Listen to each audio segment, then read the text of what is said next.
उवाच नारदं राम प्रीत्या परमयायुत संसारिणां मुनिश्रेष्ठा दुर्लभं तव दर्शनम् अस्माकं विषयासक्तचेतसा नितरां मुनि. പരമസന്തോഷത്തോടുകൂടി ശ്രീരാമചന്ദ്രൻ നാരദരോട് പറഞ്ഞു, ഹേ മുനിശ്രേഷ്ഠ, ജനന മരണങ്ങൾക്ക് അധീനരായിരിക്കുന്നവർക്ക് അങ്ങയുടെ കാഴ്ച എത്രയും ദുർലഭം. അതിലും വെച്ച് വിഷയങ്ങളിൽ തന്നെ എപ്പോഴും മനസ്സുവെച്ചുകൊണ്ടിരിക്കുന്ന എന്നെപ്പോലുള്ളവർക്ക് അത്യന്ത ദുർലഭം. അയോധ്യാകാന്ഡം. അയോധ്യാകാന്ഡത്തിലെ മുഖ്യമായ കഥാഭാഗം ദശരഥൻ ശ്രീരാമചന്ദ്രന് പട്ടാഭിഷേകം നിശ്ചയിക്കലും കൈകേയി അതിനെ തടസ്സപ്പെടുത്തലും ശ്രീരാമൻ അച്ഛന്റെ സത്യത്തെ സംരക്ഷിക്കാൻ വേണ്ടി സീതാലക്ഷ്മണ സമേതനായി കാട്ടിലേക്ക് പോവലുമാണ്. ആത്മജ്ഞാനമുണ്ടായാലും പ്രാരബ്ധം അവസാനിക്കാതെ സംസാരത്തിൽ നിന്ന് നിശ്ശേഷം നിവർത്തിച്ച് ആത്മസാമ്രാജ്യത്തിൽ അധിഷ്ഠിതനാവാനോ ജീവൻ മുക്തനാവാനോ സാധ്യമല്ല. വിവേകം നശിക്കാതെ സൂക്ഷിച്ചാൽ ബ്രഹ്മനിഷ്ഠ നിലനിർത്താൻ കഴിഞ്ഞേക്കാമെന്ന് മാത്രം. ആദ്യം തന്നെ കഥാഗോളത്തെ നിരൂപിക്കാം. അതിൽ തന്നെ രസകരങ്ങളായ പല രഹസ്യങ്ങളും ഒളിഞ്ഞുകിടക്കുന്നു. ദശരഥ മഹാരാജാവിന്റെ പ്രഥമ പത്നിയും പട്ടമഹിഷിയും കൗസല്യയാണ്. വിവാഹം കഴിഞ്ഞ് വളരെ കാലം കഴിഞ്ഞിട്ടും ഒരു പുത്രൻ ഉണ്ടാവാത്തതുകൊണ്ടും കൗസല്യ ഇനി പ്രസവിക്കില്ലെന്ന് തോന്നിയതുകൊണ്ടുമാണ് രണ്ടാമത് സുമിത്രയെ വിവാഹം കഴിച്ചത്. സുമിത്രയെ വിവാഹം കഴിക്കുമ്പോഴും കൗസല്യ പട്ടമഹിഷിയാണെങ്കിലും പുത്രൻ ഇല്ലാത്തതുകൊണ്ട് സുമിത്രാപുത്രന് രാജ്യം കൊടുക്കാമെന്ന് പ്രതിജ്ഞയുണ്ട്. എന്നാൽ സുമിത്രയിലും പുത്രനുണ്ടാവാതെ നിരാശപ്പെട്ട രാജാവ് അവസാനം വാർദ്ധക്യത്തിലാണ് യൗവനയുക്തയായ കൈകേയിയെ തൃതീയ പത്നിയാക്കി വിവാഹം കഴിച്ചത്. അപ്പോഴും ആദ്യത്തെ 2 പത്നിമാർക്കും സന്താനമില്ലാത്തതുകൊണ്ട് കൈകേയി പുത്രന് രാജ്യം കൊടുക്കാമെന്ന പ്രതിജ്ഞയോടെയാണ് വിവാഹം നടത്തിയത്. നിർഭാഗ്യവശാൽ കൈകേയിയിലും പുത്രനുണ്ടായില്ല. അങ്ങനെയിരിക്കുമ്പോഴാണ് അശ്വമേധവും പുത്രകാമേഷ്ടിയുമൊക്കെ നടന്നത്. അതിന്റെ ഫലമായി രാജാവിന് 4 പുത്രന്മാരുണ്ടായി. 4 പുത്രന്മാർ ജനിച്ചത് ഒരു പത്നിയിലല്ല, 3 ഭാര്യമാരിലും കൂടിയാണ്. അപ്പോൾ 3 ആൾക്കും അവകാശപ്പെടാം രാജ്യത്തിന്. തന്റെ പുത്രന് രാജ്യം കൊടുക്കണമെന്ന് ഓരോ രാജ്ഞിക്കും രാജാവിനെ നിർബന്ധിക്കാം. അതിന് ന്യായവുമുണ്ട്. അങ്ങനെ അവർ 3 ആളും കൂടി നിർബന്ധിക്കാനൊരുങ്ങുന്ന പക്ഷം രാജാവ് എന്തു ചെയ്യും? വിഷമമായി. ഈ ആലോചന പുത്രജനനം കഴിഞ്ഞ മുതൽക്ക് തന്നെ രാജാവിന് മനസ്സിൽ തട്ടിയിട്ടുണ്ട്. അദ്ദേഹം അപ്പോൾ മുതൽക്ക് തന്നെ അതിനൊരു പോംവഴി കാണാൻ പരിശ്രമിച്ചുകൊണ്ടിരിക്കുന്നുമുണ്ട്. പക്ഷേ പറയത്തക്ക രീതിയിൽ ഒന്നും ഇതുവരെ കണ്ടുകിട്ടിയിട്ടുമില്ല. ഇനി ആലോചിക്കാൻ സമയമില്ല. സന്ദർഭം വന്നുകഴിഞ്ഞു. കുമാരന്മാരുടെ വിവാഹം കൂടി കഴിഞ്ഞ സ്ഥിതിക്ക് ആരെയെങ്കിലും അഭിഷേകം കഴിച്ച് യുവരാജാവാക്കാതെ നിർവാഹമില്ല. ആരെയാണ് അഭിഷിക്തനാക്കേണ്ടത്? ശ്രീരാമനാണ് ജ്യേഷ്ഠപുത്രൻ. രാമനെ എല്ലാവർക്കും അതീവ പ്രിയവുമാണ്. കൗസല്യയും സുമിത്രയും തമ്മിൽ വളരെ അടുത്ത സഖികളായതുകൊണ്ട് സുമിത്ര ഒരുപക്ഷെ സമ്മതിക്കുമായിരിക്കും. എന്നാൽ കൈകേയി സമ്മതിക്കുമെന്നതിന് എന്താണ് തെളിവ്? അല്ലെങ്കിൽ തന്നെ കൈകേയി മറ്റു 2 രാജ്ഞിമാരെ പോലെയല്ല, കുറച്ചധികം ഔദ്ധത്യമുള്ളവളാണ്. അതിനാൽ കൈകേയിയോട് ഈ സംഗതി പറയാൻ തന്നെ രാജാവിന് ധൈര്യമില്ലെന്നാണിരിക്കുന്നത്.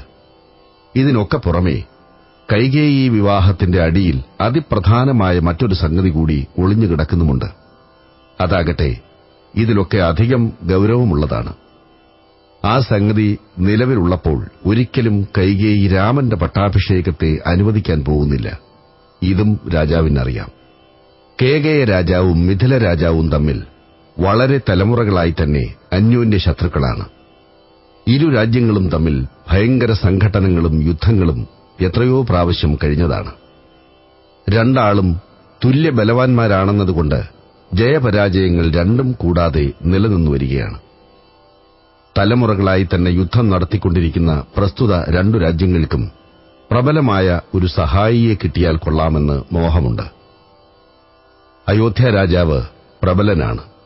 പക്ഷെ അദ്ദേഹം രണ്ടാളെയും സഹായിക്കുകയോ എതിർക്കുകയോ രണ്ടും ചെയ്യാതെ നിഷ്പക്ഷനായിരിക്കുകയാണ്. പല തന്ത്രങ്ങളെക്കൊണ്ടും അദ്ദേഹത്തെ വശീകരിക്കാൻ രണ്ടാളും നോക്കാതിരുന്നിട്ടില്ല. പക്ഷേ സാധിച്ചിട്ടില്ലെന്നേ ഉള്ളൂ. അങ്ങനെ കഴിഞ്ഞു വരുമ്പോഴായിരുന്നു ദശരഥന്റെ മൂന്നാമത്തെ വിവാഹാലോചന. പടുവൃദ്ധനായ അദ്ദേഹത്തിന് കന്യകയെ കൊടുക്കാൻ ആരും തയ്യാറായില്ല. അപ്പോഴാണ് കേകയ രാജാവ് ഇത് ഏറ്റവും പറ്റിയ സന്ദർഭമാണെന്ന് കരുതി അതിനെ വേണ്ട പോലെ ഉപയോഗപ്പെടുത്തിയത്.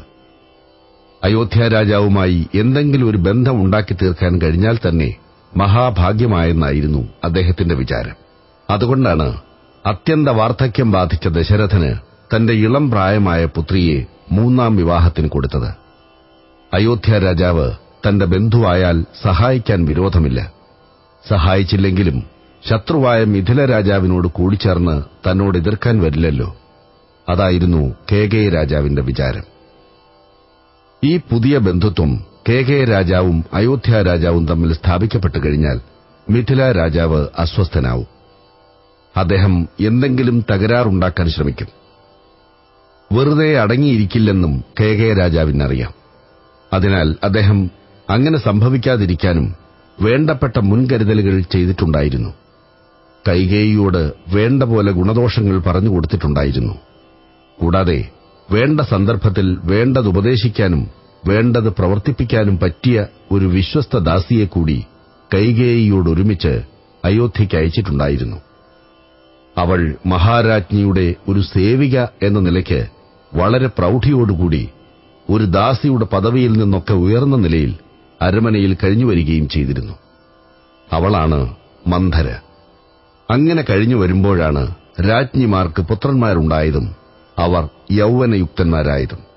കേകയ രാജാവോ അയോധ്യ രാജാവോ പോലുമോ അറിയാതെ ശ്രീരാമന് വിവാഹം കഴിപ്പിച്ചു മിഥില രാജാവ്. സീതാദേവി വരണമാല്യം ചാർത്തിയ ശേഷമാണ് ദശരഥൻ പോലും അറിയാനിടയായത്. പിന്നീട് 4 പുത്രന്മാരുടെയും വിവാഹവും നടന്നു. 4 രാജകുമാരന്മാരും ജനകന്റെ പുത്രിമാരെ വിവാഹം കഴിച്ചു എന്ന് വന്നപ്പോൾ അയോധ്യ മുഴുവൻ മിഥില രാജാവിന് സ്വാധീനമായ പോലെയായി. ഓരോ ദിവസവും പുതിയ പുതിയ കാര്യങ്ങളെ ഉറ്റുനോക്കിക്കൊണ്ടിരിക്കുന്നുണ്ട് മന്ധര എന്ന് വന്നാലും എന്തോ ഒന്ന് സംഭവിക്കാൻ പോകുന്നുവെന്ന ഒരു തോന്നൽ എല്ലാവർക്കും. എന്നാൽ അതെന്താണ് എന്ന് വ്യക്തമായി ആർക്കും അറിഞ്ഞുകൂടാ. ആകപ്പാടെ നീറിപ്പുകഞ്ഞ ഒരന്തരീക്ഷം. ആർക്കും ഒന്നും തുറന്നു പറയാൻ ധൈര്യമില്ല. അരമനയിൽ എന്തോ ഒരു കുഴപ്പം വരാൻ പോകുന്നുവെന്ന ഒരു തോന്നൽ. പട്ടാഭിഷേകത്തെക്കുറിച്ച് പലരും അന്യോന്യം ചോദിക്കുന്നുണ്ട്. പക്ഷേ ആർക്കും ഒന്നും അറിഞ്ഞുകൂടാ.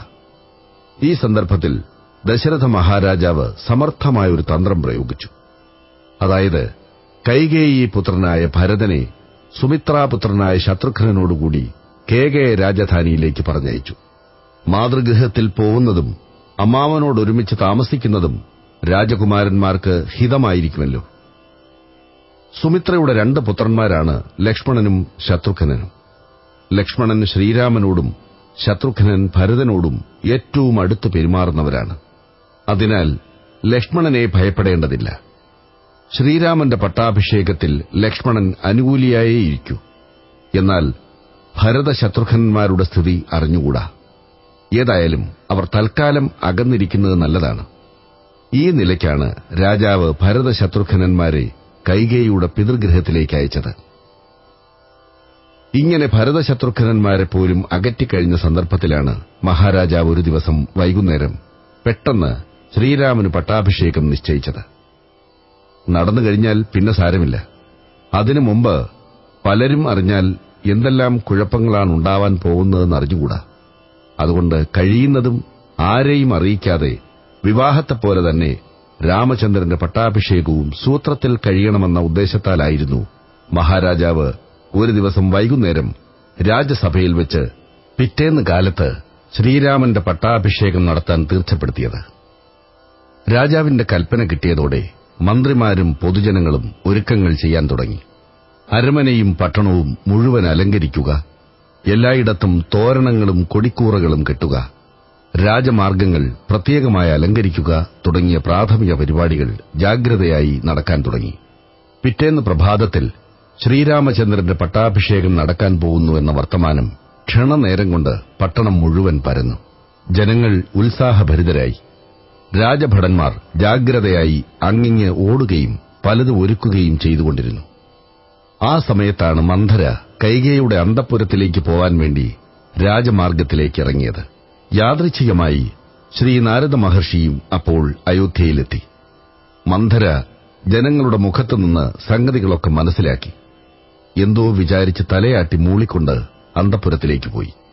ശ്രീ നാരദ മഹർഷിയും പൌരമുഖത്തുനിന്ന് വർത്തമാനം ഗ്രഹിച്ചപ്പോൾ എന്തോ വിചാരിച്ചുകൊണ്ട് ശ്രീരാമചന്ദ്രന്റെ അരമനയിലേക്കും പോയി. ഭഗവാൻ ശ്രീരാമചന്ദ്രൻ ഗൃഹസ്ഥനായതിനു ശേഷം ആദ്യമായി തന്റെ ഗൃഹത്തിലേക്ക് വരുന്ന മഹാത്മാവായ ശ്രീ നാരദ മഹർഷിയെ വേണ്ട പോലെ എതിരേറ്റ് കൂട്ടിക്കൊണ്ടുവന്ന് പാദപൂജയും മറ്റും ചെയ്ത് ഉചിതമാമണ്ണം സൽക്കരിച്ചു. ഭഗവാന്റെ ആതിഥ്യം സ്വീകരിച്ച നാരദ മഹർഷി സന്തുഷ്ടനും കൃതാർത്ഥനുമായി. അനന്തരം അവിടുന്ന് ദിവ്യമഹിമകളെ വാഴ്ത്തി വാഴ്ത്തി സ്തുതിച്ചു. പിന്നീട് അവിടുത്തെ അവതാര ഉദ്ദേശ്യത്തെ ഓർമ്മിപ്പിച്ചു. രാവണാദി ദുഷ്ടരാക്ഷസന്മാരെ കൊന്ന് ജഗത്തിന്റെ ക്ഷേമത്തെ നിലനിർത്താൻ വേണ്ടി ബ്രഹ്മാദി ദേവന്മാരാൽ അപേക്ഷിക്കപ്പെട്ടാണ് അവിടുന്ന് ദശരഥപുത്രനായി അവതരിച്ചത്. രാവണാദികളെ കൊന്ന് ജഗത്തിനെ പരിപാലിക്കാമെന്ന പ്രതിജ്ഞയും ചെയ്തിട്ടുണ്ട്. ആ സ്ഥിതിക്ക് ഈ അവതാരത്തിലെ മുഖ്യ പ്രയോജനം രാവണാദികളെ കൊല്ലലാണെന്ന് മറന്നുകൂടാ. എന്നാൽ അതിന് തടസ്സമായി തീരുന്നു ഇപ്പോഴത്തെ സംരംഭം. വിവാഹം കഴിഞ്ഞു. അതുതന്നെ മുഖ്യമായ ഒരു തടസ്സമായി തീർന്നിട്ടുണ്ട്. പോരെങ്കിൽ നാളെ കാലത്ത് പട്ടാഭിഷേകവും നടക്കാൻ പോകുന്നു. അതും കൂടെ കഴിഞ്ഞാൽ പിന്നെ എപ്പോഴാണ്, എങ്ങനെയാണ് രാവണാദികളെ സമീപിക്കുകയെന്ന് സംശയിക്കേണ്ടിയിരിക്കുന്നു. അതിനാൽ മുഖ്യമായ ഉദ്ദേശ്യം മറക്കരുത് എന്നായിരുന്നു ശ്രീ നാരദ മഹർഷിയുടെ ഉദ്ബോധനം. ഭഗവാൻ അതൊക്കെ കേട്ട് ശ്രീ നാരദ മഹർഷിയെ അനുഗ്രഹിച്ചു. അനന്തരം അരുളി ചെയ്തു. ബ്രഹ്മാദി ദേവന്മാരുടെ അപേക്ഷയും അവരോട് ചെയ്ത പ്രതിജ്ഞയും എല്ലാം ഓർമ്മയുണ്ട്. അത് നിർവഹിക്കാനുള്ള അവസരവും കാത്തിരിക്കുകയാണ്. അവസരം വന്നുകഴിഞ്ഞു. നാളെ പുറപ്പെടാറായി. അഭിഷേകത്തിന് ഒക്കെ ഒരുക്കട്ടെ. അതൊന്നും നടക്കാൻ പോകുന്നില്ല. നാളെ കാലത്ത് ഞാൻ സീതയോടും ലക്ഷ്മണനോടും കൂടി ദണ്ഡകാരണ്യത്തിലേക്ക് പുറപ്പെടുകയാണ്. രാവണൻ തുടങ്ങിയ എല്ലാ ദുഷ്ടരാക്ഷസന്മാരെയും കൊന്നു മുടിച്ചതിനു ശേഷമേ മടങ്ങിവരൂ. നാരദ മഹർഷിക്ക് വളരെ സന്തോഷമായി. അദ്ദേഹം ഭഗവാനോട് യാത്രയും പറഞ്ഞ് ഇറങ്ങിപ്പോയി. അന്തഃപുരത്തിലേക്ക് ബന്ധപ്പെട്ട് വളരെ വേഗത്തിൽ പോയ മന്ധര പരിഭ്രമത്തോടും ഉത്കണ്ഠയോടും കൂടിയാണ് മഹാരാജ്ഞിയുടെ മുന്നിലെത്തിയത്. മന്ധരയുടെ സംഭ്രമാകുലമായ വരവും പെരുമാറ്റവും കൈകേയിയെ സംശയാകുലയാക്കി തീർത്തു. സംഗതി എന്താണെന്ന് അന്വേഷിച്ചപ്പോൾ രാമചന്ദ്രന്റെ പട്ടാഭിഷേക വാർത്തയെ വളരെ ഭയപരിഭ്രമങ്ങളോടെ മന്ധര രാജ്ഞിയെ അറിയിച്ചു. പിതൃഗൃഹത്തെ സംബന്ധിച്ചിടത്തോളം വളരെ ദിവസമായി ഒന്നും ആലോചിക്കാതെ ഉല്ലാസമായി കഴിഞ്ഞുവരുന്നതിനാൽ പൂർവ്വകഥകൾ കുറെയൊക്കെ മറന്ന നിലയിലായിരുന്നു കൈകേയി. ശ്രീരാമചന്ദ്രൻ തന്റെ പുത്രനല്ലെങ്കിൽ കൂടി തന്റെ പുത്രനേക്കാൾ കൂടുതൽ മമതയും സ്നേഹവാത്സല്യങ്ങളും രാമങ്കലുണ്ടുതാനും. പ്രസ്തുത 2 കാരണങ്ങളെക്കൊണ്ട് ശ്രീരാമചന്ദ്രന്റെ പട്ടാഭിഷേക വാർത്ത കേട്ടതോടെ കൈകേയിക്ക് അസാധാരണ സന്തോഷമാണുണ്ടായത്. അതിന്റെ ഫലമായി വർത്തമാനം അറിയിക്കപ്പെട്ടപ്പോൾ സന്തോഷാതിരേകത്താൽ കൈകേയി മന്ധരയ്ക്ക് തന്റെ കണ്ഠത്തിൽ നിന്ന് മുത്തുമാല ഊരി സമ്മാനം കൊടുക്കുകയാണുണ്ടായത്. അത് കണ്ടപ്പോൾ തന്നെ മന്ധരയ്ക്ക് ദേഷ്യം വന്നു.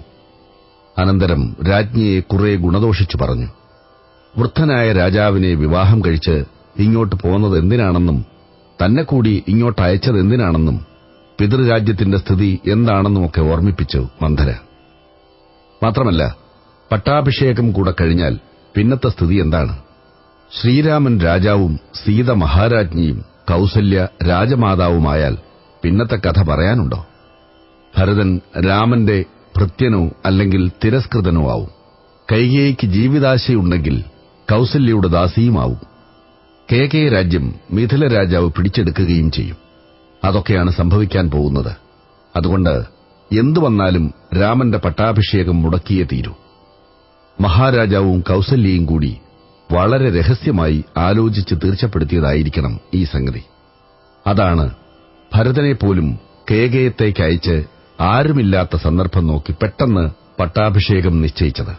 അതിനാൽ എന്തു ചെയ്തും ഈ സംരംഭം തടഞ്ഞേ തീരൂ. എങ്ങനെയും ഇത് അനുവദിക്കാൻ വയ്യ. ഒരിക്കൽ തന്നെ ഒരു വലിയ ചതി പറ്റിക്കഴിഞ്ഞു. വിവാഹം. അതിലും വലിയ കൊടും ചതിയാണ് ഇപ്പോൾ നടക്കാൻ പോകുന്നത്.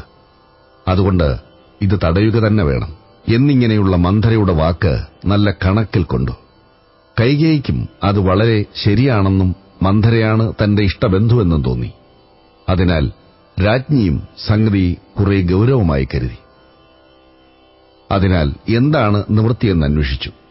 മന്ധര തന്നെ അതിനുള്ള നിവൃത്തിയും പറഞ്ഞുകൊടുത്തു.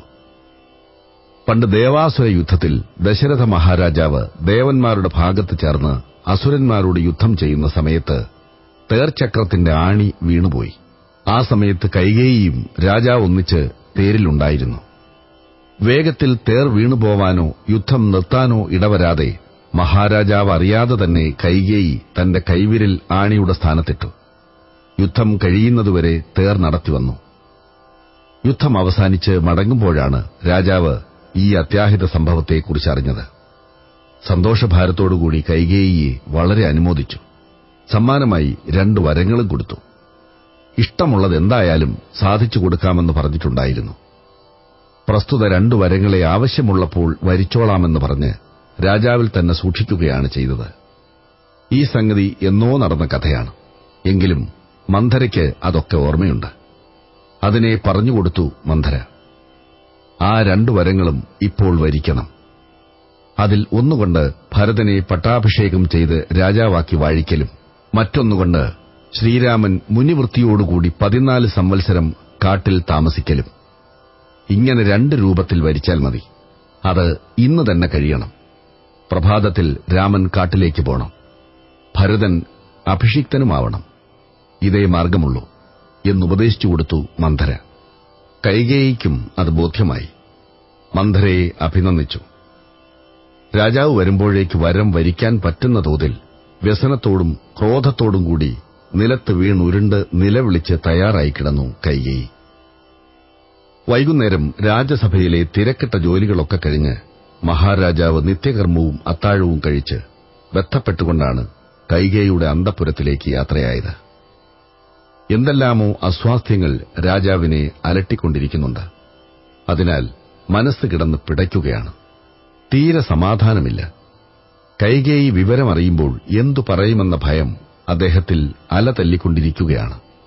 വൈകുന്നേരമാണ് പിറ്റേന്ന് പ്രഭാതത്തിൽ രാമചന്ദ്രന് പട്ടാഭിഷേകം വേണമെന്ന് തീർച്ചപ്പെടുത്തിയത്.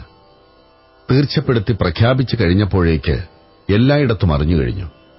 പട്ടണം മുഴുവൻ ഉത്സാഹവും ബഹളവുമായിട്ടുണ്ട്. എങ്കിലും പ്രത്യേകം ആളെ അയച്ചിട്ടില്ലാത്തതിനാൽ കൈകേയിയുടെ അന്തഃപുരത്തിൽ അറിഞ്ഞിരിക്കാൻ കാരണമില്ല. താൻ തന്നെ വന്നറിയിക്കാമെന്ന് വെച്ച് മഹാരാജാവ് കരുതിക്കൂട്ടി തന്നെ ആളെ അയക്കാതിരുന്നതാണ്. പ്രതികൂല അഭിപ്രായമുണ്ടെങ്കിൽ കൂടി രാത്രിയിൽ എന്തു ചെയ്യാനാണ്? പ്രഭാതത്തിൽ പട്ടാഭിഷേകം കഴിയുകയും ചെയ്യും. കാര്യം നടന്നതിനുശേഷം എന്തു ചെയ്താലും വൈഷമ്യമില്ല. അതിനാൽ എങ്ങനെയെങ്കിലും സൂത്രത്തിൽ അഭിഷേകം കഴിയട്ടെ എന്നൊക്കെയായിരുന്നു മഹാരാജാവിന്റെ ആലോചന. എങ്കിലും കൈകേയിയെ ഭയമുണ്ട് താനും. അതാണ് നേരത്തെ അറിയിക്കാതിരിക്കാൻ കാരണം. തീർച്ചപ്പെടുത്തി കഴിഞ്ഞ ഉടനെ കൗസല്യയെ അറിയിച്ചിട്ടുണ്ടായിരുന്നു. വിഘ്നങ്ങളൊന്നും കൂടാതെ അഭിഷേകം മംഗളപരമായി കഴിയാൻ വേണ്ടി അപ്പോൾ തന്നെ കൗസല്യാദേവി പ്രാർത്ഥന തുടങ്ങിയിരിക്കുകയാണ്. രാജാവ് കൗസല്യയെയോ ശ്രീരാമചന്ദ്രനെയോ കാണാൻ നിൽക്കാതെ ബന്ധപ്പെട്ടുകൊണ്ട് കൈകേയിയുടെ അന്തഃപുരത്തിലേക്കാണ് യാത്രയായത്. മന്ധരയെ രാജാവിന് ഓർമ്മയുണ്ട്. എങ്കിലും ഈ വിഷമഘട്ടത്തിൽ ഒന്നും ചെയ്യാൻ പറ്റില്ലെന്നായിരുന്നു വിചാരം. ഇങ്ങനെ ഒരു കടുങ്കൈ പ്രയോഗിച്ച് ഒരു നിമിഷം കൊണ്ട് തന്റെ സാഹസപ്പെട്ട പ്രയത്നത്തെ മുഴുവൻ മന്ധര തുരങ്കം വെച്ച് പൊളിക്കുമെന്ന് രാജാവ് ഓർത്തിട്ടുണ്ടായിരുന്നില്ല. അതിനാൽ എന്തെല്ലാം പ്രാതികൂല്യങ്ങൾ പിന്നീടുണ്ടായാലും തൽക്കാലം വിജയം കൈവന്ന ഒരു ഭാവം രാജാവിനുണ്ടായിരുന്നു. പതിവായി തന്റെ വരവിനെയും പ്രതീക്ഷിച്ചു നിൽക്കാറുള്ള രാജ്ഞിയെ അന്തഃപുരത്തിൽ താൻ എത്തിയിട്ടും കാണാതിരുന്നപ്പോൾ രാജാവിന് ആകപ്പാടെ പരിഭ്രമമായി. എന്തു പറ്റിയെന്ന ശങ്ക രാജാവിനെ അസ്വസ്ഥനാക്കി. ദാസിമാരോട് അന്വേഷിച്ചു മഹാരാജ്ഞി എവിടെയെന്ന്. ക്രോധവ്യസന പരവശയായി നിത്യകർമ്മങ്ങൾ പോലും ചെയ്യാതെ നിലത്ത് കിടന്നുരുണ്ട് നിലവിളിക്കുന്നുവെന്നാണ് അവർ ഭയാശങ്കകളോടെ രാജാവിനെ അറിയിച്ചത്. ആശങ്കയും പരിഭ്രമവും ഒന്നുകൂടി വർദ്ധിച്ചു മഹാരാജാവിന്. തന്റെ പരിഭ്രമത്തെ വെളിപ്പെടുത്താതെ ധൈര്യം അവലംബിച്ച് രാജ്ഞിയുടെ അടുക്കലേക്ക് നീങ്ങി മധുരമധുരങ്ങളും ശീതളങ്ങളുമായ സാന്ത്വന വാക്കുകളെക്കൊണ്ട് രാജ്ഞിയെ സമാധാനിപ്പിക്കാൻ തുടങ്ങി. ഹണം വിടർത്തി ചീറ്റുന്ന ഈറ്റുപാമ്പ് പോലെ ഭയങ്കരിയായി തീർന്ന കൈകേയിയുണ്ടോ അതുകൊണ്ടൊക്കെ സമാധാനിക്കുന്നു? എന്തു പറഞ്ഞാലും അടങ്ങാതെയും സമാധാനിക്കാതെയും അവൾ ഉറക്കെ പൊട്ടിക്കരഞ്ഞും നിലത്ത് കിടന്നുരുണ്ടും മാറത്തടിച്ചും രാജാവിനെ പരുഷമായി നോക്കിയും കുളത്തിനെ ആനയെന്ന പോലെ ദശരഥന്റെ മനസ്സിനെ കലക്കിമറിച്ചു. അദ്ദേഹം അത്യന്ത പരിഭ്രാന്തനായി എന്തു ചെയ്യേണ്ടു എന്നറിയാതെ വിഷമിച്ചു. എന്തു കാരണത്താലാണ് ഈ ഭാവപകർച്ചയെന്നറിയാൻ തന്നെ കഴിഞ്ഞില്ല. പലപാട് ചോദിച്ചിട്ടും പല പ്രതിജ്ഞകളും ചെയ്തിട്ടും രാജാവിനോട് സംസാരിച്ചില്ല കൈകേയി. അവസാനം വളരെ പ്രതിജ്ഞകളൊക്കെ ചെയ്തും താണു കേണപേക്ഷിച്ചും രാജാവ് ഒരുവിധം മഹാരാജ്ഞിയെ പ്രീതിപ്പെടുത്തിയതിന്റെ ഫലമായാണ് ഒടുവിൽ കൈകേയി സംസാരിച്ചത്. പണ്ട് തനിക്ക് ദാനം ചെയ്തതും രാജാവിൽ തന്നെ സൂക്ഷിച്ചിരിപ്പുള്ളതുമായ 2 വരങ്ങൾ തരാത്തതുകൊണ്ടാണ് ഈ വിഷമഭാവമെന്നാണ് രാജ്ഞിയുടെ ആവലാതിയുടെ ചുരുക്കം. അത് കേട്ടപ്പോൾ ദശരഥന് കുറെ സമാധാനമായി. എന്തെങ്കിലും വല്ലതും ആവശ്യമുണ്ടാവും. അത് വേഗത്തിൽ സാധിക്കാനുള്ള തന്ത്രമാണ് ഈ വാശിയെന്നേ കരുതിയുള്ളൂ. അതിനാൽ പണ്ടത്തെ 2 വരപ്രതിജ്ഞകൾ ഇപ്പോൾ തന്നെ സാധിപ്പിച്ചു കൊടുക്കാം. എന്താണ് വേണ്ടതെന്ന് പറയേണ്ട താമസമേ ഉള്ളൂ എന്നായി രാജാവ്. ഈ പ്രതിജ്ഞ കൂടി കേട്ടപ്പോൾ കൈകേയിക്ക് തികച്ചും ധൈര്യമായി. കരച്ചിലൊക്കെ പോയി. ഗൌരവത്തോടെ മഹാരാജാവിന്റെ മുഖത്ത് നോക്കി. എന്നാൽ അതിൽ ഒരു വരം കൊണ്ട് ഇപ്പോൾ ഒരുക്കിയ അഭിഷേക സംരംഭങ്ങളെക്കൊണ്ട് തന്റെ പുത്രനായ ഭരതനെ രാജാവാക്കി അഭിഷേകം ചെയ്യുകയും രണ്ടാമത്തേതുകൊണ്ട് ശ്രീരാമചന്ദ്രൻ മുനിവൃത്തിയായി 14 കൊല്ലം കാട്ടിൽ താമസിക്കുകയുമാണ് വേണ്ടതെന്ന് വളരെ ധൈര്യത്തോടും ഗൌരവത്തോടും പറഞ്ഞ് അവസാനിപ്പിച്ചു കൈകേയി. ചെവിയിൽ വജ്രായുധം തറച്ച പോലെ രാജാവ് കൈകേയിയുടെ വാക്കുകൾ മുഴുവൻ കേൾക്കുന്നതിന് മുമ്പ് തന്നെ മൂർച്ഛിച്ചു വീണു. വീണ്ടും ബോധമുണ്ടായപ്പോൾ ഭ്രാന്തനെന്ന പോലെ നിലത്ത് കിടന്നുരുണ്ട് നിലവിളിക്കാൻ തുടങ്ങി. അപ്പോൾ കൈകേയിക്ക് അല്പം പോലും അനുകമ്പയോ സഹതാപമോ തോന്നിയില്ല. പലപാട് രാജാവ് കൈകേയിയോട് താണപേക്ഷിച്ചു ഈ പ്രതിജ്ഞയൊന്നു മാറ്റാൻ. പക്ഷേ കൈകേയിയിൽ അല്പം പോലും അലിവ് കണ്ടില്ല. രാജാവ് പരവശനായി. തന്റെ എല്ലാ ആഗ്രഹങ്ങളും തകർന്നു. മാത്രമല്ല പ്രാണതുല്യനായ രാമചന്ദ്രനെ പോലും വിട്ടുപിരിയണമെന്നാണ് വന്നിരിക്കുന്നത്. പലതും പറഞ്ഞു നിലവിളിച്ചും ഭ്രാന്തന്റെ മാതിരി വീണുരുണ്ടും വ്യസനഭാരത്താൽ തളർന്ന് വിവശനായി. കൈകേയിയോട് പലപാടപേക്ഷിച്ചും ഫലമില്ലാതെ നിരാശനായും നിലവിളിച്ചുകൊണ്ട് തന്നെ നേരം പ്രഭാതമാക്കി. അപ്പോഴും കൈകേയി ഗൌരവത്തിൽ രാജാവിനെ നോക്കിയിരിക്കലും രാജാവ് കിടന്ന് നിലവിളിക്കലും തന്നെ. പ്രഭാതത്തിൽ അഭിഷേകത്തിന്റെ ഒരുക്കങ്ങളൊക്കെ ചെയ്തു. മന്ത്രിമാരും സാമന്തന്മാരും പൌരപ്രധാനികളും മഹാരാജാവിന്റെ വരവും നോക്കി നിൽക്കുകയാണ്. സമയം അതിക്രമിച്ചിട്ടും രാജാവിനെ കാണാനില്ല. എല്ലാവരും പരിഭ്രാന്തരായി. അവസാനം സുമന്ത്രൻ തന്നെ മഹാരാജാവിനെ അന്വേഷിച്ചു പുറപ്പെട്ടു. മന്ത്രി അന്തഃപുരത്തിൽ കടന്നു ചെന്ന് മഹാരാജാവ് എന്താണ് പുറത്തു വരാത്തതെന്ന് രാജ്ഞിയോട് തന്നെ ചോദിച്ചു. രാത്രിയിലെ ഉറക്കമിളപ്പം രാമനെ വിട്ടുപിരിയേണ്ടി വരുമല്ലോ എന്ന ഭയവും മൂലം രാജാവ് അസ്വസ്ഥനായിരിക്കുകയാണ്.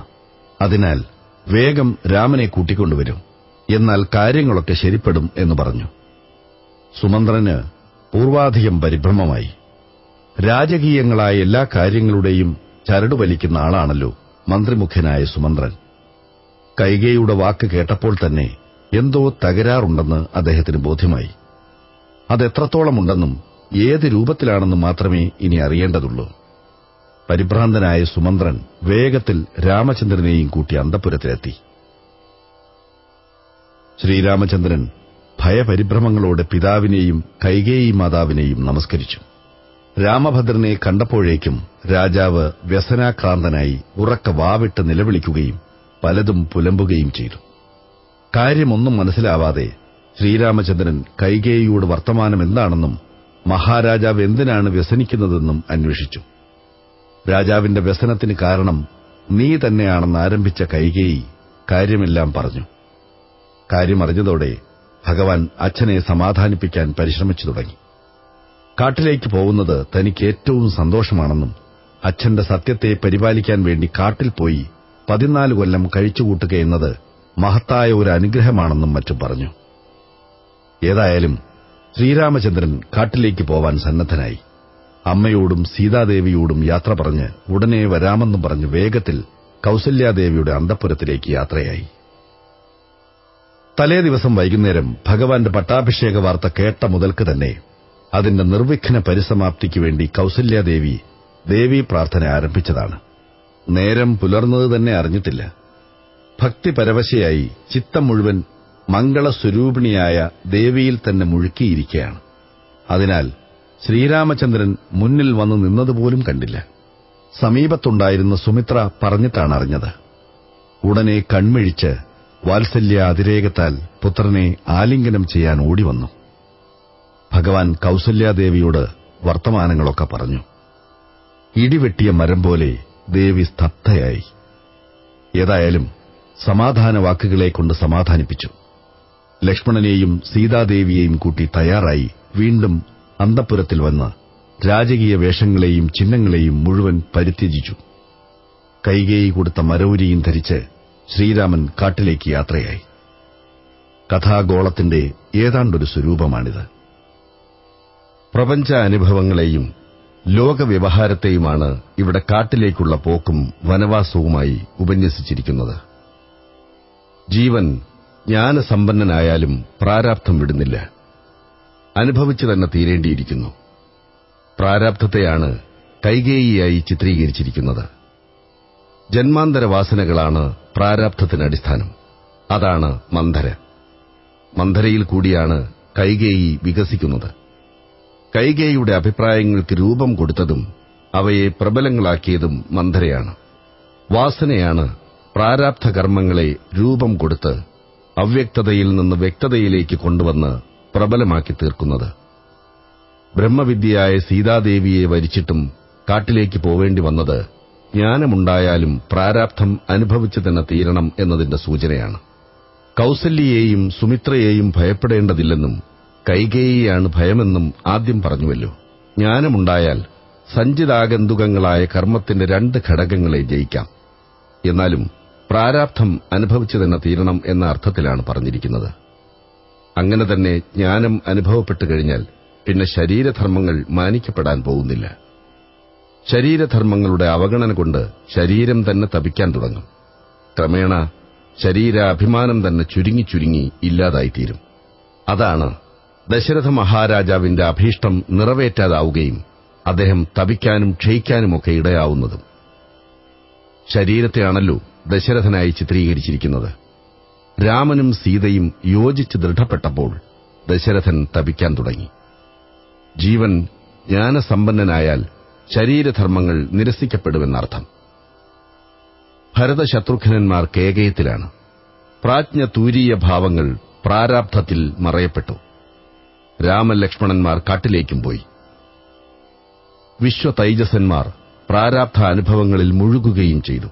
എങ്കിലും ബ്രഹ്മവിദ്യയും ജ്ഞാനാനുഭൂതിയുമുള്ളതിനാൽ പ്രാരാബ്ധ അനുഭവങ്ങൾ ക്ലേശകരങ്ങളാവുന്നില്ല. സീത ഒരുമിച്ചുണ്ടായിരുന്നതിനാൽ കാട്ടിലും ദുഃഖമില്ലെന്ന് ശ്രീരാമൻ തന്നെ പറഞ്ഞുവല്ലോ. ശൃംഗിവേരപുരമെന്ന ഗ്രാമത്തിൽ മുക്കുവന്മാരുടെ അധിപതിയായി ഗുഹൻ എന്നൊരു ഗ്രാമനാഥനുണ്ട്. ഗംഗാതീരത്താണ് പ്രസ്തുത ഗ്രാമം. കാട്ടിലേക്ക് പോവാൻ പുറപ്പെട്ട പിറ്റേ ദിവസം വൈകുന്നേരം അവിടെയാണ് ശ്രീരാമനും സംഘവും എത്തിച്ചേരുന്നത്. പുറപ്പെട്ട ദിവസം വൈകുന്നേരം ഒരു നദിക്കരയിൽ വിശ്രമിച്ചു. പ്രഭാതത്തിനു മുമ്പ് തന്നെ അനുയാത്ര ചെയ്തവരെയൊക്കെ വിട്ടു ശ്രീരാമൻ. സുമന്ത്രനെയും മടക്കി അയച്ചു. സീതാ ലക്ഷ്മണന്മാരെ മാത്രം ഒരുമിച്ച് കൂട്ടി പുഴ കടന്നുപോയി. അന്ന് വൈകുന്നേരം ശൃംഗിവേരപുരത്താണ് എത്തി താമസിക്കുന്നത്. വർത്തമാനമറിഞ്ഞ ഗുഹൻ പല സൽക്കാരങ്ങളും ചെയ്യാൻ ഒരുങ്ങിയെങ്കിലും ഭഗവാൻ ഒന്നും സ്വീകരിച്ചില്ല. എല്ലാം നിരസിക്കപ്പെടുകയാണുണ്ടായത്. ജ്ഞാനഗംഗയുടെ അപ്പുറത്താണ് സംസാരവനം. ജ്ഞാനപദവിയിൽ നിന്ന് സംസാരക്കാട്ടിലേക്ക് കടത്തിവിടുന്ന ആളാണ് ഗുഹൻ. വാസന കൊണ്ടാണ് ജീവൻ സംസാരത്തിലേക്ക് ഇറങ്ങേണ്ടി വരുന്നത്. അതിനാൽ വാസന തന്നെ ഗുഹൻ. ജ്ഞാനമുണ്ടായാൽ കർമ്മവാസനകളും സംസാര വ്യാപാരമുണ്ടായാൽ കൂടി അവയിൽ രമിക്കില്ല. അതുപോലെ ആരോടും ബന്ധപ്പെടുകയുമില്ല. അതാണ് കൂട്ടുകാരെയൊക്കെ വിട്ട് ഒറ്റയ്ക്ക് പോയത്. അതുപോലെ ജ്ഞാനാനുഭൂതിയിലുള്ള എല്ലാ സിദ്ധികളും സംസാരത്തിന്റെ അതിർത്തിയിൽ വെച്ച് പിരിയുകയും ചെയ്യുന്നു. ജ്ഞാനം അല്ലെങ്കിൽ നിർഗുണ ബ്രഹ്മം സംസാരമായി മാറുന്നിടത്തുവച്ച് എല്ലാ സിദ്ധികളും അടങ്ങുന്നു. സംസാരത്തിൽ നിന്ന് മടങ്ങി വീണ്ടും അവിടെ എത്തുമ്പോഴാണ് അവ വികസിക്കുന്നത്. സുമന്ത്രനും തേരുമൊക്കെ മടങ്ങിപ്പോയത് ഇതിന്റെ സൂചനയായും കരുതാം. ഗംഗ കടന്ന ദിവസം ഭരദ്വാജാശ്രമത്തിലാണ് ഭഗവാനും സീതാലക്ഷ്മണന്മാരും താമസിക്കുന്നത്. ഭരദ്വാജ മഹർഷി വളരെ ഭക്തിയോടുകൂടി ഭഗവാനെ എതിരേറ്റ് കൂട്ടിക്കൊണ്ടുവന്ന് സൽക്കരിച്ചു. മുനിവൃത്തിക്ക് ഉചിതമായി ഫലമൂലങ്ങളെ അശിച്ചു. മഹർഷിയുമായി പല നല്ല കാര്യങ്ങളെയും പറഞ്ഞുകൊണ്ട് അന്നവിടെ താമസിക്കുകയും ചെയ്തു. ദശരഥന്റെ അരുത് അരുത് എന്ന നിഷേധവാക്യങ്ങൾ കേൾക്കാത്ത ഭാവത്തിൽ സുമന്ത്രൻ അതിവേഗത്തിൽ തേരോടിച്ചുകൊണ്ട് പോയപ്പോൾ തന്നെ ദശരഥ മഹാരാജാവ് മോഹാലസ്യപ്പെട്ടു വീണുകഴിഞ്ഞു. വളരെയൊക്കെ ശുശ്രൂഷിച്ചതിന്റെ ഫലമായി കുറെ കഴിഞ്ഞപ്പോൾ ബോധമുണ്ടായെങ്കിലും അത് മൂർച്ഛയേക്കാൾ ആപൽക്കരമായാണ് തോന്നിയത്. അദ്ദേഹം ഉറക്കെ നിലവിളിച്ചും നിലത്ത് കിടന്നുരുണ്ടും പല പ്രാകൃതങ്ങളും കാണിക്കാൻ തുടങ്ങി. അനന്തരം മഹാരാജാവിന്റെ തന്നെ നിർദ്ദേശപ്രകാരം ഭൃത്യന്മാർ അദ്ദേഹത്തെ കൌസല്യയുടെ അന്തഃപുരത്തിലേക്ക് എടുത്തുകൊണ്ടുപോയി. തന്റെ പുത്രനെ കാട്ടിലേക്ക് അയച്ചുവല്ലോ എന്ന കൌസല്യയുടെ മുള്ളുവാക്കുകൾ അദ്ദേഹത്തിന്റെ അസ്വാസ്ഥ്യത്തെ ഒന്നുകൂടി വർദ്ധിപ്പിച്ചു. സമാധാനത്തിനു വേണ്ടുന്ന പല ചര്യകളും പലരും ചെയ്തു നോക്കി. പക്ഷേ അതൊന്നും വേണ്ടത്ര സഫലമായില്ല. വ്യസനഭാരം താങ്ങാൻ കഴിയാതായി. വാർദ്ധക്യദശയിൽ താങ്ങാൻ കഴിയാത്ത ഈ വ്യസനഭാരം കൊണ്ട് മഹാരാജാവിന്റെ ജീവിതം അവസാനിച്ചേക്കുമോ എന്നുപോലും സംശയമായി. അത്രമാത്രം മഹാരാജാവിന്റെ അസ്വസ്ഥത നിമിഷം പ്രതി വർദ്ധിച്ചുകൊണ്ടേ വരുന്നു. ആഹാരനിദ്രകളും മറ്റ് ശരീരധർമ്മങ്ങളുമെല്ലാം കേവലം വിസ്മൃതങ്ങളായെന്ന് പോലും പറയണം. ഹാ രാമ, ഹാ ലക്ഷ്മണ, ഹാ സീതേ എന്നിങ്ങനെ എപ്പോഴും വിളിച്ചും നിലവിളിച്ചും നിലത്ത് കിടന്നുരുണ്ടും പലതും പറഞ്ഞും പുലമ്പിയും ഏതാണ്ടൊരു ഭ്രാന്തന്റെ നില കൈവന്നു രാജാവിന്. അങ്ങനെ ഓരോ നിമിഷവും മരണത്തിന്റെ അടുക്കലേക്ക് നീങ്ങിക്കൊണ്ടിരുന്നു. ദശരഥ രാജാവിന് ഒരു തപസ്വിയുടെ ശാപമുണ്ടായിരുന്നു. അത് അദ്ദേഹം മരണസമയത്ത് അനുസ്മരിച്ചു. യൗവനകാലത്തൊരിക്കൽ അദ്ദേഹം നായാട്ടിന് പോയതായിരുന്നു കാട്ടിലേക്ക്. രാത്രിയിൽ ഒരു ജലാശയത്തിൽ നിന്നെന്തോ ശബ്ദം കേട്ടപ്പോൾ ആന വെള്ളം കുടിക്കുകയാണെന്ന് തെറ്റിദ്ധരിച്ചു ശബ്ദവേദി എന്ന ശസ്ത്രത്തെ പ്രയോഗിച്ചു. നിർഭാഗ്യവശാൽ അതൊരു ഋഷിബാലന്റെ ദേഹത്തിലാണ് ചെന്ന് തറച്ചത്. രാജാവ് ശരമേറ്റ ലക്ഷ്യത്തെ നോക്കാൻ ചെന്നപ്പോൾ കണ്ടത് രക്തത്തിൽ മുഴുകി മരണത്തോടടുത്ത് കിടന്ന് പിടയ്ക്കുന്ന താപസകുമാരനെയാണ്. തപസ്വികളും വൃദ്ധന്മാരുമായ മാതാപിതാക്കൾക്ക് വേണ്ടി വെള്ളമെടുക്കാൻ വന്നതായിരുന്നു താപസബാലൻ. രാജാവ് വല്ലാതെ വ്യസനിക്കുകയും പരിഭ്രമിക്കുകയും ചെയ്തു. വൈശ്യനാണെന്നറിഞ്ഞപ്പോൾ ബ്രഹ്മഹത്യയില്ലല്ലോ എന്ന് സമാധാനമായി. എങ്കിലും തപസ്വിയാകയാൽ വളരെ വ്യസനിച്ചു. ഏതാനും നിമിഷങ്ങൾക്കുള്ളിൽ ആ കുട്ടി മരിച്ചു. മരിക്കുന്നതിനു മുമ്പ് പറഞ്ഞ പ്രകാരം പാത്രത്തിൽ വെള്ളവും കൊണ്ട് ആശ്രമത്തിൽ പോയി ഋഷിബാലന്റെ അച്ഛനമ്മമാരോട് വിവരം പറഞ്ഞു. വൃദ്ധരും അന്ധരുമായ ആ തപസ്വി ദമ്പതികൾ വളരെയധികം വ്യസനിക്കുകയും രാജാവിനെ കഠിനമായി ആക്ഷേപിക്കുകയും ചെയ്തു. അനന്തരം ആ വൃദ്ധ ദമ്പതികൾ രാജാവും പുത്രശോകത്താൽ മരിക്കാൻ ഇടവരട്ടെ എന്ന് ശപിച്ചുകൊണ്ട് പുത്രന്റെ ചിതയിൽ പതിച്ച് ശരീരത്യാഗം ചെയ്തു. ഈ സംഗതി ദശരഥ മഹാരാജാവ് ഓർമ്മിച്ചു. അദ്ദേഹം അത് വ്യക്തമായി പറയുകയും ചെയ്തു. അങ്ങനെ പലതും പറഞ്ഞും നിലവിളിച്ചും മാറത്തടിച്ചും നിലത്ത് കിടന്നുരുണ്ടും അസഹ്യമായ വ്യസനഭാരം താങ്ങാനാവാതെ അദ്ദേഹം ഒരു ദിവസം മരിച്ചു. അന്തഃപുരത്തിൽ നിന്ന് രാജ്ഞിമാരുടെ നിലവിളി കേട്ട് സുമന്ത്രരും വസിഷ്ഠ മഹർഷിയും മറ്റു ഓടിയെത്തിയപ്പോഴേക്കും രാജാവ് മരിച്ചു കഴിഞ്ഞിരിക്കുന്നു. എല്ലാവരും വളരെ വ്യസനിച്ചു. പട്ടണം മുഴുവൻ ദുഃഖഭാരത്തിലാണ്ടു. ശ്രീരാമചന്ദ്രന്റെയും മറ്റും വിരഹം തന്നെ ജനങ്ങളെ ശോകമൂകരാക്കിയിട്ടുണ്ടായിരുന്നു. ദശരഥന്റെ മരണം കൂടി കഴിഞ്ഞപ്പോഴേക്കും ജനങ്ങളുടെ വ്യസനം ശതഗുണീഭവിച്ചു. ഓജസ്സും പൌരുഷവും നിറഞ്ഞ 4 പുത്രന്മാരുണ്ട് രാജാവിന്. എങ്കിലും മരണസമയത്ത് ഒരാളെപ്പോലും കാണാൻ യോഗമുണ്ടായില്ല. മാത്രമല്ല രാജ്യഭാരം ഒരാളെ ഏൽപ്പിക്കാനും പറ്റിയിട്ടില്ല. ശ്രീരാമനെ ഏൽപ്പിക്കാനാണ് രാജാവ് ഒരുങ്ങിയത്. പക്ഷെ അത് സാധിച്ചില്ല. പിന്നെ അവകാശപ്പെടുത്തിയത് ഭരതനെയാണ്. ഭരതനാണെങ്കിൽ അവിടെയില്ല, കേകയ രാജ്യത്താണ്. ആകപ്പാട് രാജാവിന്റെ മരണം രാജകുടുംബങ്ങൾക്ക് മാത്രമല്ല നാട്ടിനൊട്ടാകെ ആപത്തായിട്ടാണ് പരിണമിച്ചിരിക്കുന്നത്. തൽക്കാലം രാജ്യം അരാജകമാണെന്ന് പറയണം. കൈകേയി ഭരതനെ അഭിഷേകം ചെയ്യണമെന്ന് ആവശ്യപ്പെട്ടിട്ടുണ്ടെങ്കിലും ഭരതൻ അത് സ്വീകരിക്കാൻ തയ്യാറുണ്ടോ എന്ന കാര്യം അറിവായിട്ടില്ല. ഭരതൻ തനിക്ക് രാജ്യാവകാശം ആവശ്യമില്ലെന്ന് പറയുന്ന പക്ഷം ശ്രീരാമൻ മടങ്ങിവന്ന് രാജ്യഭരണം ഏറ്റെടുക്കുമോ എന്നും അറിഞ്ഞുകൂടാ. രണ്ടിലൊന്ന് സംഭവിച്ചിട്ടില്ലെങ്കിൽ അരാജകത്വമാണ് ഫലം. ആകപ്പാടെ ജനങ്ങളുടെ ഇടയിൽ വലിയൊരു ഉത്കണ്ഠയും മൂകതയും പരന്നു. അതിനിടയിൽ വസിഷ്ഠ മഹർഷി നിസ്സങ്കോചനായി രാജ്ഞിമാരെയും പരിജനങ്ങളെയും സമാധാനിപ്പിച്ചു. രാജാവിന്റെ മൃതശരീരത്തെ കേടുപറ്റാത്ത നിലയിൽ സൂക്ഷിക്കാൻ ഏർപ്പാട് ചെയ്ത് വളരെ വേഗത്തിൽ ഭരതന് ഒരെഴുത്തും കൊടുത്ത് കേകയ രാജ്യത്തേക്ക് ആളെ അയച്ചു. വായുവേഗമുള്ള കുതിരപ്പുറത്ത് കയറി രാജഭടന്മാർ വളരെ വേഗത്തിൽ കേകയ രാജ്യത്ത് ചെന്നു ഭരതന് വിവരം ധരിപ്പിച്ചു. കഴിയുന്നത്ര വേഗത്തിൽ അയോധ്യയിൽ എത്തണമെന്ന വസിഷ്ഠ മഹർഷിയുടെ സന്ദേശം മാത്രമാണ് ഭരതന് ഭടന്മാരിൽ നിന്ന് കിട്ടിയതെന്ന കാരണത്താൽ കാര്യമെന്തെന്നറിയാതെ ഭരതനും പരിഭ്രമിച്ചു. എങ്കിലും തക്ക കാരണമില്ലാതെ വസിഷ്ഠ മഹർഷി ഇങ്ങനെയൊരു സന്ദേശം അയക്കില്ലെന്നറിയാം. എന്നാൽ അതെന്തായിരിക്കുമെന്ന് ഊഹിക്കാൻ തന്നെ വിഷമം. മഹാരാജാവല്ലാതെ ആചാര്യൻ സന്ദേശം അയച്ചതിന്റെ കാരണം തന്നെ ദുരൂഹമായിട്ടിരിക്കുന്നു. ഇങ്ങനെ അസ്വസ്ഥനായിക്കൊണ്ടാണ് ഭരതൻ ശത്രുഘ്നെയും കൂട്ടി അയോധ്യയിലേക്ക് യാത്ര തിരിച്ചത്. വഴിക്ക് പല ദുശ്ശകുനങ്ങളും കണ്ടു. അപ്പോഴൊക്കെ രാജകുമാരന്മാരുടെ അസ്വാസ്ഥ്യം വർദ്ധിച്ചുകൊണ്ടിരുന്നു. അയോധ്യ പട്ടണത്തിലെത്തിയപ്പോഴും ഉത്കണ്ഠ വർദ്ധിക്കുകയാണ് ചെയ്തത്. പട്ടണത്തിലെങ്ങും ഒരു ഉണർവും ചൊടിയും കണ്ടില്ല. എല്ലായിടത്തും ഇരുളടഞ്ഞ മാതിരി ഒരു മൂകത. കാണുന്നവരൊക്കെ തങ്ങളെ അനുകമ്പയോടും ഈർഷ്യയോടും നോക്കുന്നതായാണ് രാജകുമാരന്മാർക്ക് തോന്നിയത്. എന്തോ തക്കതായ അമംഗളം സംഭവിച്ചു കഴിഞ്ഞിട്ടുണ്ടെന്ന് അവർക്ക് ബോധ്യമായി. അതെത്രമാത്രമുണ്ടെന്നേ ഇനി അറിയേണ്ടതുള്ളൂ. അരമനയിലെത്തിയതോടെ നേരെ കൈകേയിയുടെ അന്തഃപുരത്തിലേക്കാണ് അവർ പോയത്. മഹാരാജാവും അവിടെ ഉണ്ടായിരിക്കുമെന്നായിരുന്നു അവരുടെ പ്രതീക്ഷ. പക്ഷെ അവിടെ എത്തിക്കഴിഞ്ഞപ്പോഴാണ് അമ്മ മാത്രമേ ഉള്ളൂ, അച്ഛനില്ല എന്ന വിവരം ഭരതൻ അറിഞ്ഞത്. ഭരതനെ കണ്ടതോടെ കൈകേയി സന്തോഷത്തോടും ചാരിതാർത്ഥ്യത്തോടും കൂടി ഓടിവന്ന് കൂട്ടിക്കൊണ്ടുപോയി. പിതൃഗൃഹത്തിലെ കുശലങ്ങൾ അന്വേഷിച്ചു. ഉത്കണ്ഠ കൊണ്ട് നീറിപ്പുകഞ്ഞ ഹൃദയത്തോടുകൂടിയ ഭരതന് അതിലൊന്നും വലിയ ശ്രദ്ധയുണ്ടായില്ല. എങ്കിലും ചോദിച്ചതിന് എന്തോ ചില മറുപടിയൊക്കെ പറഞ്ഞു. മഹാരാജാവ് എവിടെയെന്ന് വീണ്ടും വീണ്ടും അന്വേഷിച്ചു. അതിന്റെ മറുപടി വളരെ സാവകാശത്തിലും നയത്തിലുമാണ് കൈകേയി പറഞ്ഞത്. നിനക്ക് വേണ്ടതെല്ലാം ഞാൻ തയ്യാറാക്കിയിട്ടുണ്ട്, പിന്നെ അച്ഛനെന്തു വേണം എന്നാണ് കൈകേയിയുടെ ആദ്യത്തെ മറുപടി തന്നെ. അത് കേട്ടപ്പോൾ ഭരതന് ഉത്കണ്ഠ ഒന്നുകൂടി വർദ്ധിക്കുകയാണ് ചെയ്തത്. അതിനാൽ ചോദിച്ചതിനെ തന്നെ വീണ്ടും വീണ്ടും ചോദിച്ചു കുമാരന്മാർ രണ്ടുപേരും. അവസാനം എല്ലാ കാര്യങ്ങളും വ്യക്തമായി വിവരിച്ചു പറഞ്ഞുകൊടുത്തു കൈകേയി. കാര്യങ്ങളെല്ലാം ഉള്ളതുപോലെ അറിഞ്ഞുകഴിഞ്ഞപ്പോൾ ദഹിച്ച പോലെയായി രാജകുമാരന്മാർ.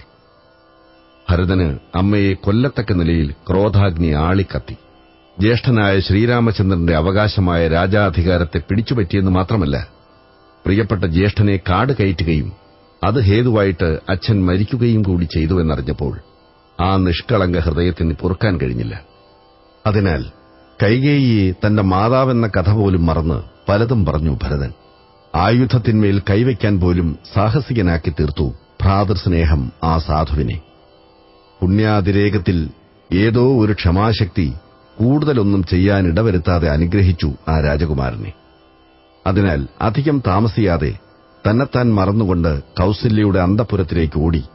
കരയാൻ കണ്ണുനീരോ നിലവിളിക്കാൻ ശബ്ദമോ ഇല്ലാത്ത നിലയിൽ ആർത്തയായിരിക്കെയാണ് കൗസല്യ. എങ്കിലും ഭരതനെ കണ്ടപ്പോൾ കുറഞ്ഞൊരു സമാധാനം വീണ്ടും കിട്ടിയ പോലെ തോന്നി. നിലത്ത് വീണുരുണ്ട് കൗസല്യയുടെ കാല് കെട്ടിപ്പിടിച്ച് ആർത്തനായി പൊട്ടിക്കരയുന്ന ഭരതനെ ദേവി വാത്സല്യത്തോടെ തൊട്ട് തലോടി അനുഗ്രഹിച്ചെഴുന്നേൽപ്പിച്ചു. അമ്മ ചെയ്ത പ്രവൃത്തികളൊന്നും തന്റെ അഭിപ്രായപ്രകാരമോ താൻ അറിഞ്ഞുകൊണ്ടോ അല്ലെന്നുള്ളതാണ് ഭരതന് കൗസല്യയെ ബോധ്യപ്പെടുത്താനുള്ളത്. അത് ഭരതൻ പറയാതെ തന്നെ കൗസല്യയ്ക്ക് ബോധ്യമാണ് താനും. മാത്രമല്ല, ഭരതൻ ഇവിടെ ഇല്ലാത്തതുകൊണ്ടാണ് ഇങ്ങനെയൊക്കെ സംഭവിച്ചതെന്ന് പോലുമാണ് കൗസല്യയുടെ അഭിപ്രായം. അതും ഭരതന്റെ മുമ്പിൽ വ്യക്തമാക്കാതിരുന്നില്ല.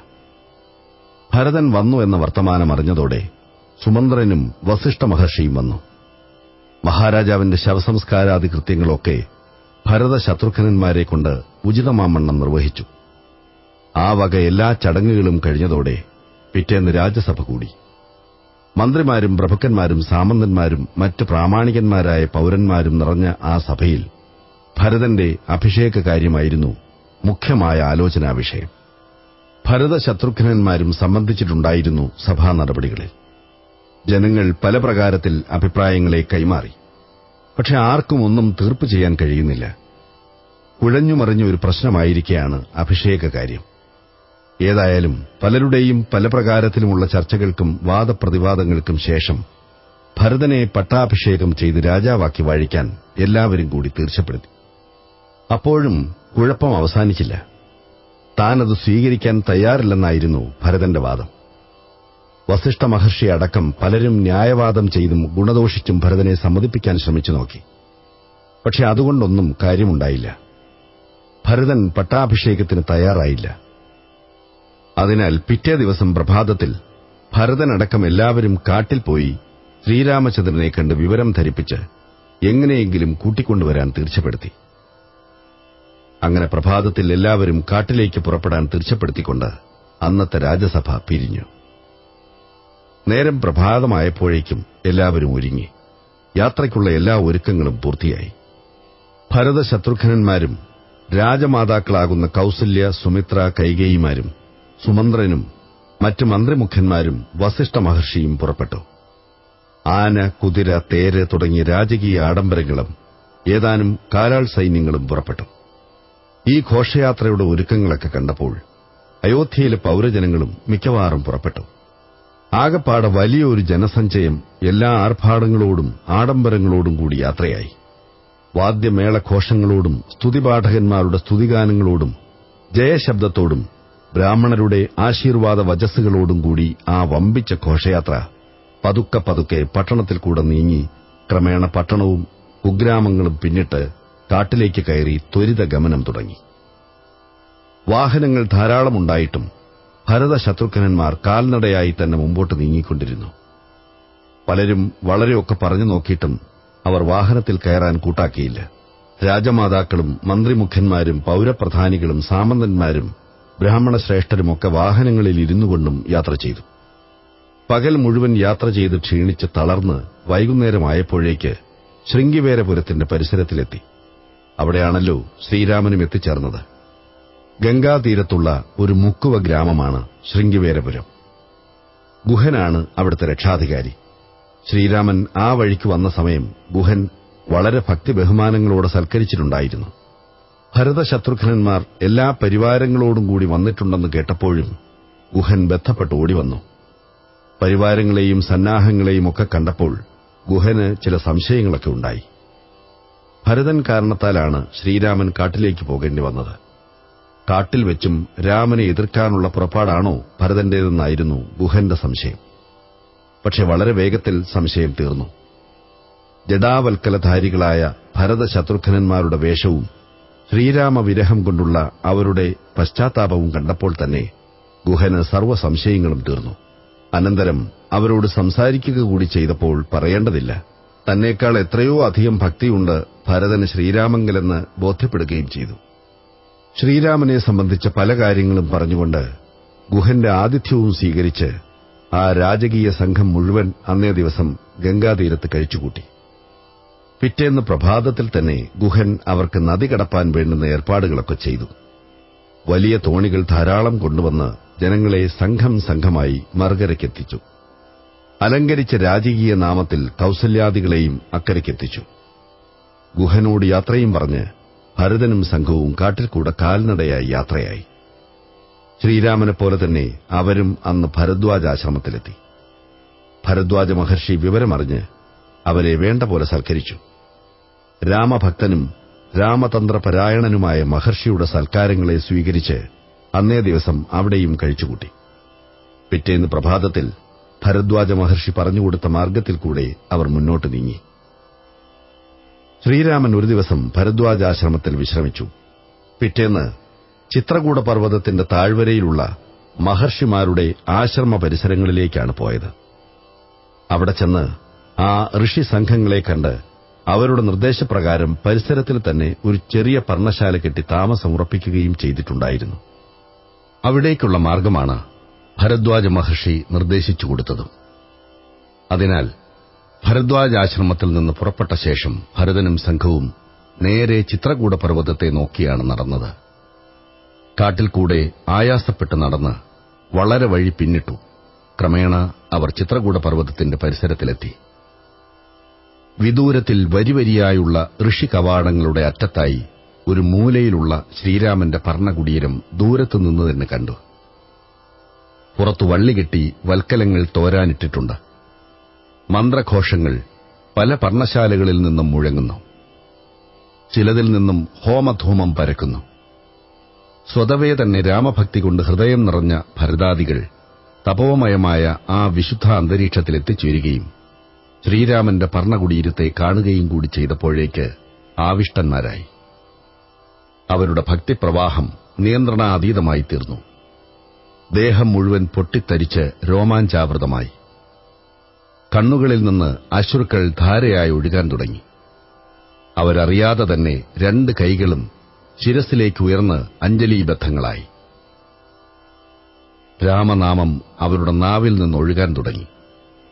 ആ വമ്പിച്ച ജനസഞ്ചയം മുഴുവൻ നാമഘോഷം കൊണ്ട് ആകാശത്തെ മുഖരിതമാക്കിയും ധാരയായി കണ്ണീരൊഴുക്കിയും രോമാഞ്ചാവൃത ശരീരത്തോടും ശിരസിൽ അഞ്ജലീബദ്ധമായ കൈകളോടും കൂടി സ്വരൂപത്തെ പ്രാപിച്ച ഭക്തി എന്ന പോലെ പതുക്കെ പതുക്കെ മുന്നോട്ട് നീങ്ങിയപ്പോൾ ശബ്ദകോലാഹലം കേട്ട് തപസ്വികൾ ഉടജങ്ങളിൽ നിന്ന് പുറത്തുവന്ന് നോക്കി. ആരവഘോഷം കേട്ട് എന്തെന്നറിയാനുള്ള ഉത്കണ്ഠയോടെ ശ്രീരാമനും പുറത്തുവന്ന് നോക്കി. അയോധ്യയിൽ നിന്ന് തന്നെ കാണാൻ വരുന്ന ജനങ്ങളുടെ കോലാഹലമാണെന്ന് മനസ്സിലായി. പ്രശാന്തമായ ആശ്രമാന്തരീക്ഷത്തെ പ്രക്ഷുബ്ധമാക്കിക്കൊണ്ടുള്ള അവരുടെ ഘോഷയാത്ര തീരെ അപ്രതീക്ഷിതമായിരുന്നു. അതിനാൽ പെട്ടെന്ന് ഭഗവാനും ആശ്ചര്യപ്പെട്ടു. ശ്രീരാമചന്ദ്രനെ പുറത്തു കണ്ടതോടെ എല്ലാവരും ആവേശഭരിതന്മാരായി മുന്നോട്ട് പാഞ്ഞെടുത്തു. ഭരതൻ ആവേശഭരിതനായി ഓടി ഭഗവാന്റെ പാദങ്ങളിൽ വീണു. അപ്പോഴേക്ക് രാജ്ഞിമാരും മന്ത്രിമുഖന്മാരും പ്രഭുക്കന്മാരും എല്ലാവരും ആവേശഭരിതരായി രാമചന്ദ്രന്റെ 4 ഭാഗവും തിക്കിത്തിരക്കി. ലക്ഷ്മണൻ വളരെ വിഷമിക്കേണ്ടി വന്നു അവരെയൊക്കെ നിയന്ത്രിച്ചു നിർത്താൻ.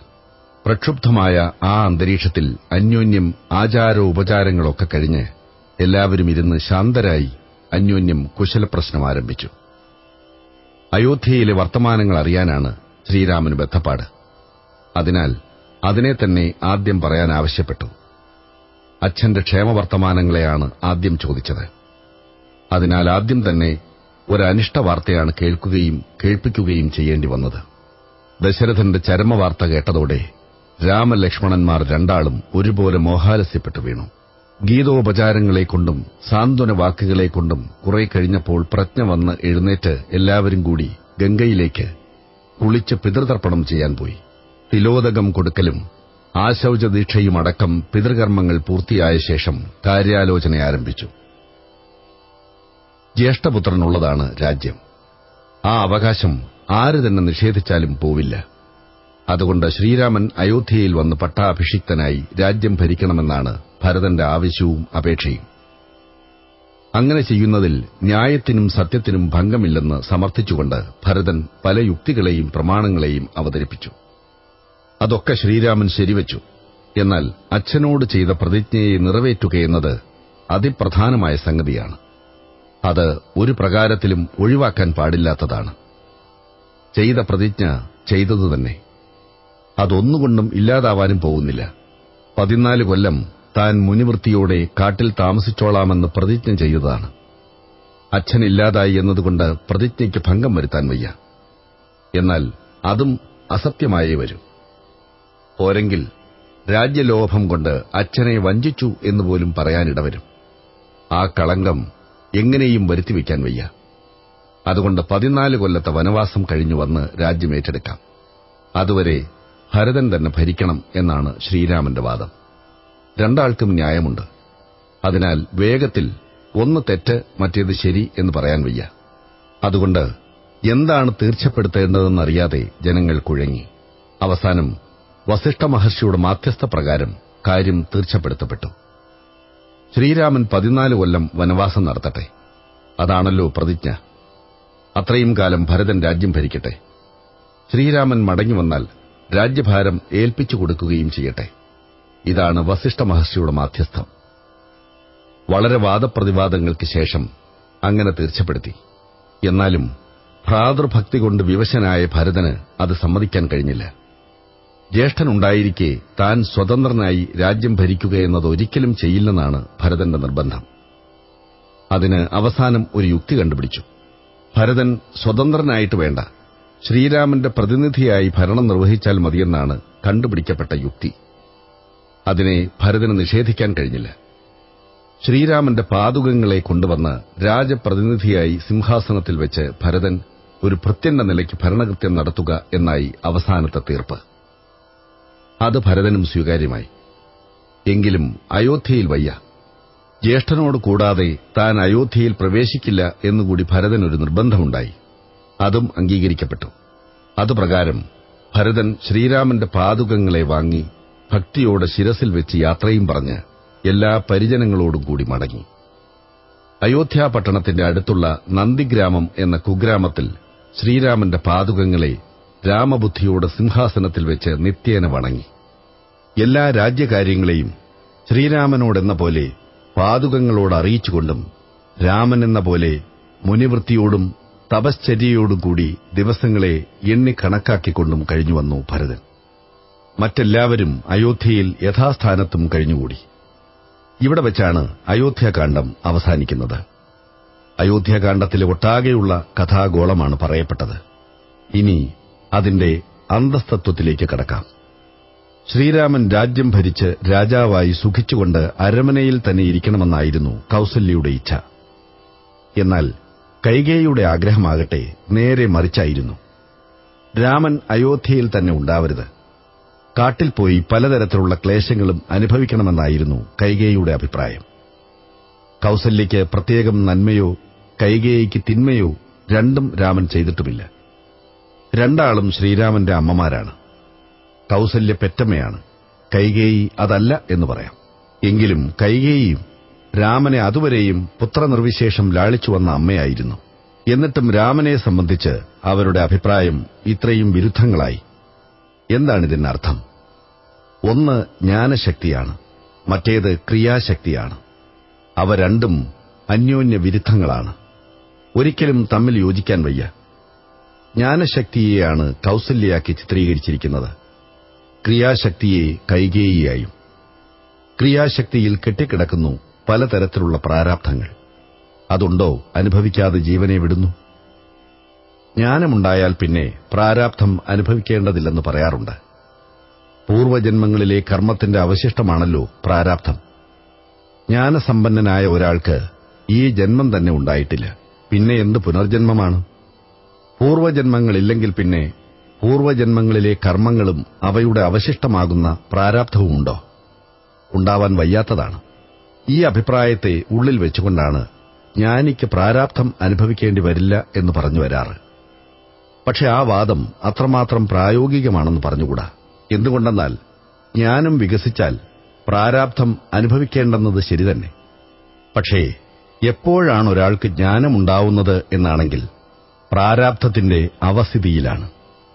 പ്രാരാബ്ധം വർദ്ധിച്ചിരിക്കുമ്പോൾ ജ്ഞാനം ദൃഢപ്പെടുകയെന്നത് വിഷമം തന്നെ.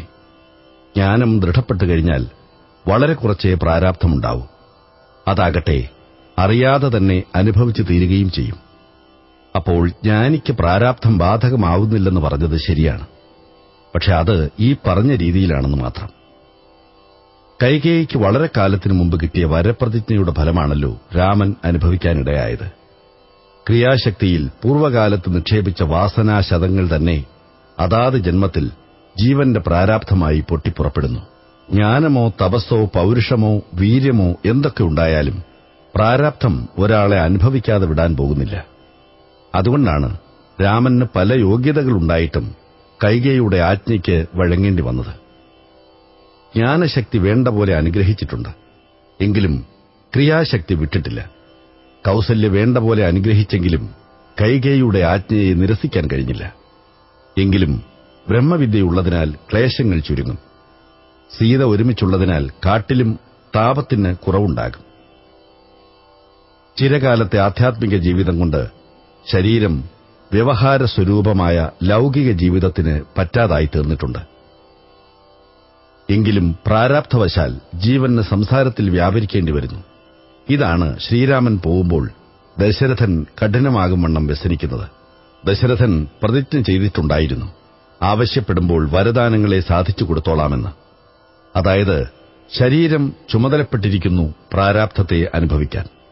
നിഗൂഢമായ ആത്മസ്വരൂപമാകുന്ന ഗുഹനെ വിട്ട് ജ്ഞാനഗംഗയെയും കടന്ന് മറുവശത്തുള്ള സംസാരക്കാട്ടിൽ വിചിത്രങ്ങളും ഗൂഢധർമ്മസ്വരൂപങ്ങളുമായ സംസാരധർമ്മങ്ങളുടെ മധ്യമാകുന്ന ചിത്രകൂടത്തിലാണ് ആദ്യം തന്നെ എത്തിച്ചേരുന്നത്. ബ്രഹ്മവിദ്യയാകുന്ന സീതയുടെയും തപസ്വികളായ സജ്ജനങ്ങളുടെയും നിത്യസമ്പർക്കം സമാധാന കാരണമാണ്.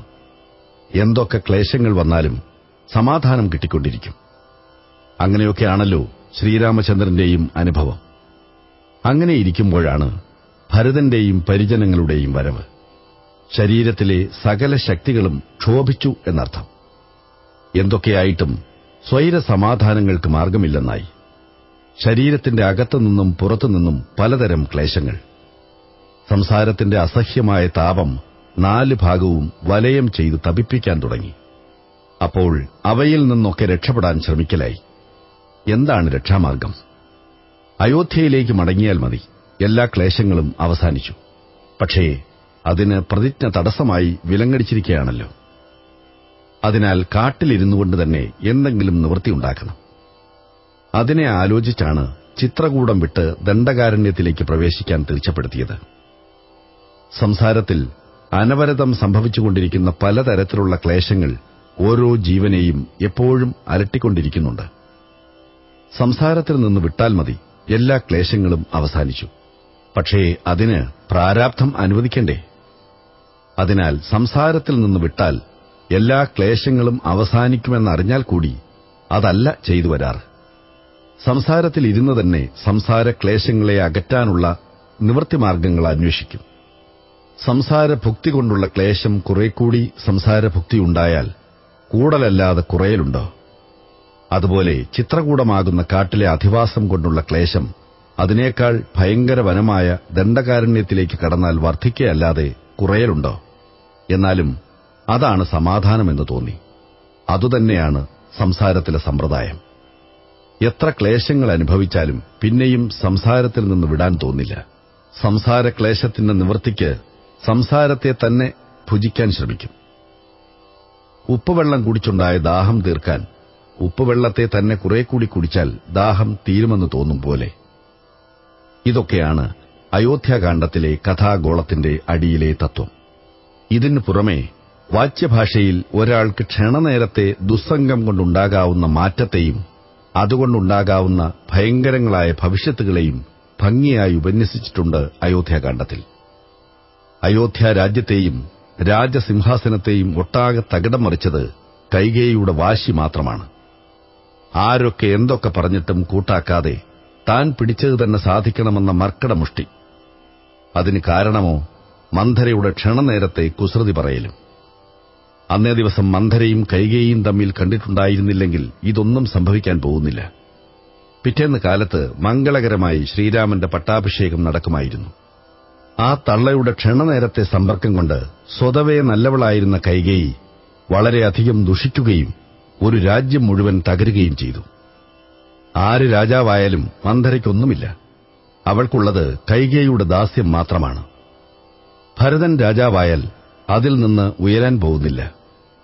ശ്രീരാമൻ രാജാവായതുകൊണ്ട് അത് താഴാനും പോകുന്നില്ല.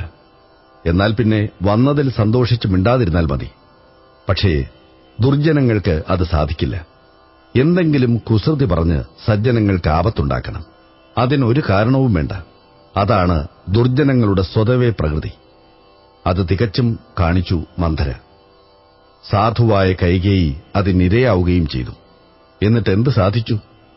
ഭരതൻ രാജാവായി രാജ്യം ഭരിക്കാൻ തുടങ്ങിയാൽ മന്ധരയ്ക്ക് ഏതാനും ഗ്രാമങ്ങൾ കൊടുക്കാമെന്നും അവിടുത്തെ ഭരണകർത്തൃയാക്കാം മന്ധരയെ എന്നുമൊക്കെ പറഞ്ഞിരുന്നുവല്ലോ കൈകേയി.